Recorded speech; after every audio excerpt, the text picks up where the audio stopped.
അപ്പൊ കഥ എന്തെന്നല്ലെങ്കിൽ ഇപ്പൊ സോഷ്യൽ മീഡിയയിൽ ഫുള്ള് നടക്കുന്നുള്ള ക്രീമിന്റെ പ്രശ്നമാണ് നിക്കട്ടെ. ഇപ്പൊ സംഭവം എന്തല്ലെങ്കിൽ കുറച്ച് ടീം ഇപ്പൊ കാസർഗോട്ടാറ ഭയങ്കര മറ്റേതായിട്ട് തെറി പറഞ്ഞിട്ട് ഇതാക്കിയിട്ട് കുറെ ടീം ഇപ്പൊ കമന്റ് ബോക്സിലെല്ലാം എങ്കിൽ വിദ്യാഭ്യാസവും ഇല്ല, ബുദ്ധിയില്ല കാസർഗോട്ടാർക്ക് നാട്ടിനെ പറയുന്ന കുറച്ച് ടീമുണ്ട്. ഇപ്പൊ ഓക്കെ നമുക്ക് കാസർഗോട്ടാർക്ക് വിദ്യാഭ്യാസം ഇല്ലെങ്കിൽ സാറില്ല. ഇപ്പൊ എന്റെ ഇപ്പൊ ഇല്ല പറയാം, ഇതാ നിന്റെ നാട് ഏട്ടരാ? എന്റെ നാട് കോഴിക്കോട്. അപ്പൊ ഇവന് കോഴിക്കോടത്തെ ചെക്കനാണ്. ഇങ്ങനെ ക്രിമി കടിയുള്ള ആൾക്കാർ ഓക്കെ, ഷോപ്പിലെ സ്റ്റാഫാണ്. ഓക്കെ, ഇപ്പൊ കോഴിക്കോട്ടായിരുന്നു നിന്നെ ഞങ്ങൾ എന്തെങ്കിലും ഒരു വേറെ രീതിയിലൊന്നും കാണുന്നില്ല.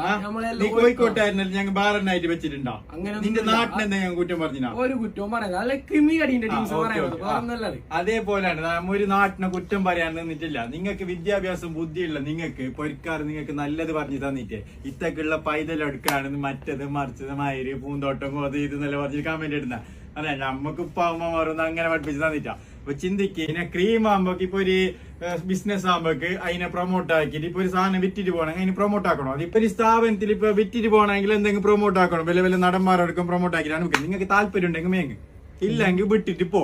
അത്ര തന്നെ. നമ്മളിപ്പോ ബിസിനസ് ആകുമ്പോ നമ്മൾ പ്രൊമോട്ട് ആയിക്കോ. കഥ നീ ഓരോട് ചോദിച്ചോയ്ക്കോ. അപ്പൊ വേറൊന്നും പറയാനില്ല, നേരക്ക് നേരെ വരക്ക് വരാം.